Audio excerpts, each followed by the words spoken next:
Over the past couple of years, we have become accustomed to terms like boosted and quarantine. But how well do you really understand those terms? In today's 2-Year Wellbeing, we're examining how knowing the terminology could impact your chances of getting or spreading the virus.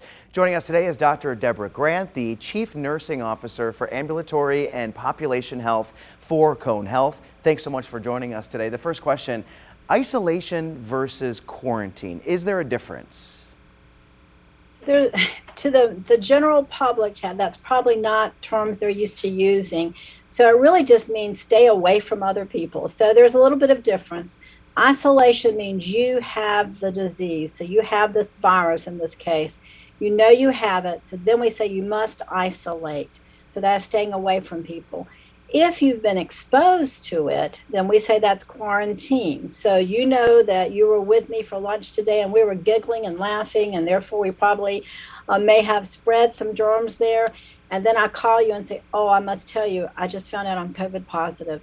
Then you're under quarantine, I'm under isolation. So that's really the difference. Got it. Okay. And when and how long should you isolate or quarantine? Yeah, so in either case, you need to, especially if you're the one with it, isolating, you must isolate for 5 days. So at least 5 days after you started having symptoms. So you might have got tested on day 3, but your symptoms were 2 days ago. So you have to isolate for at least 5 days.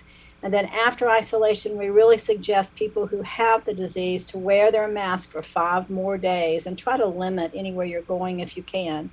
If you're a quarantine, then that means for 5 days you're going to wear your mask as well, especially if depending on your vaccine status, but you're going to do the same thing. Stay away from people for 5 days. You can get tested then, and if you're negative, then go on wearing your mask like we all should be doing when we're out in public with others, but after 5 days for quarantining if you're coming back negative with your testing. Another term that we've been hearing a lot lately, fully vaccinated. When is someone considered fully vaccinated? So it depends on where you're at in your progression of getting your vaccines. So most people are fully vaccinated when they have gotten their 2 shots and a booster, if it's time for a booster yet. So that really does depend. Our 5 to 11-year-olds, they started getting their vaccines later. So they may not even be at a time for a booster, because boosters are currently 5 months after you're vaccinated, for your first 2 vaccines, unless you got J&J. And then at 2 months, you can come back and get another vaccine for that. So fully vaccinated just means you have completed getting the appropriate number of COVID vaccines for your age group and for your type. And so does that include boosters as well? For most people, that is how they are interpreting it these days. But 2 vaccines, and you're not, let's say you're at 3 months, well, it's not time for it then yet. So you're fully vaccinated at 3 months when you've had 2 vaccines. But at 7 and 8 months, after you've had 2 shots, if that was what your series was, then you're not as able to prevent your body from getting that and getting sick with it. So it's better to go ahead and get your booster then at 5 months. So it depends on how you define the timing as to whether you say you're fully vaccinated or not. Is it realistic to assume that soon fully vaccinated will mean that you have to include the boosters as well? No, I think everybody's not sure about what that's going to mean as far as you're saying if your work is going to require it or different places. Most people are just wanting us all to get our 2 vaccines to get vaccinated, and that's where we're at right now, and counting that as being vaccinated. And now we've got our children 5 to 11, and we know that we'll have in the future, those younger than 5 years old too. So if we could just get everybody to get their vaccines, and then, we could catch up with the boosters. Early on in the booster era, if you will, people were confused between the term booster and the term 3rd shot. Are they the same thing? Yeah, I think early on, the 3rd shot we were using particularly for immunocompromised individuals. So if your body isn't able to produce enough antibodies, that's what it means when you're immunocompromised with certain kinds of diseases. So individuals who have cancer or some different kinds of diseases, maybe immunocompromised. So they needed to get a third shot, and they were the first ones to get a third shot. So that's a little different than what we call boosters now.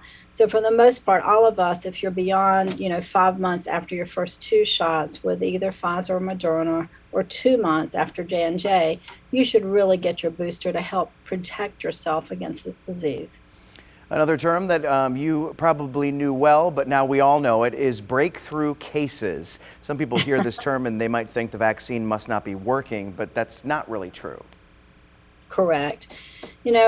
Breakthrough cases, early in the pandemic, you're right, we didn't hear that a lot, but that just means someone who did get their vaccines, whether they're the first vaccine or the second vaccine, or they're 5 months out and they've got their booster, they catch COVID and they test positive.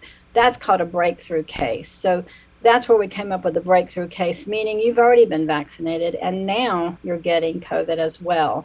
So what we have seen and continue to see is people who get vaccinated are not nearly as sick. Our hospitals are still filled mostly with unvaccinated people. So a breakthrough case and you've already gotten your vaccine, that means your body's got some medicine in it to help build up antibodies to fight that disease off. So you're not going to have as many symptoms and you're not going to get as sick if you had not been vaccinated. There are multiple types of COVID-19 tests. Can you explain the difference between them? Yeah, I would say that the simpler answer is there's the fast test that you can do at home now, and that's the antigen test. And we didn't have that test early on, so that was the problem. We had the PCR test, which takes longer. You go get it done somewhere, and then it takes 2 to 3 days, and nowadays it may take 5 days to get that result back. And that test, that test is really looking at your overall disease. It'll pick up on COVID even sometimes up to 90 days after you've had it. So that PCR test is much more sensitive. It's picking up anytime during your disease of having COVID. Whereas the antigen test, the one that's 15 minutes or not even 15 minutes, you get it at home and do it. That test is picking up to see if you have enough virus on you to be contagious.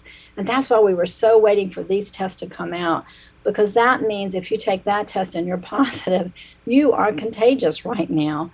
Whereas if you were waiting to take that test, it might not show up, later. So it's real important for us to, if you have the at-home test, or if you go to the government site now, order some of those so you can have that at home, especially when you think you've been exposed to someone, and don't do it too early. That's some of the guidance we give now is, if you just got contact yesterday and somebody called you and you said, I'm positive, you may want to wait a day or two if you have no symptoms, because it really has to wait till your body has some virus in it to be producing enough to make you infectious. All right, Dr. Grant, one segment down, 2 more to go. We know that you have questions. Okay. She's going to be staying with us until 6 p.m., so text us your questions. The number is 336-379-5775. We're going to take a quick break, and we'll be right back.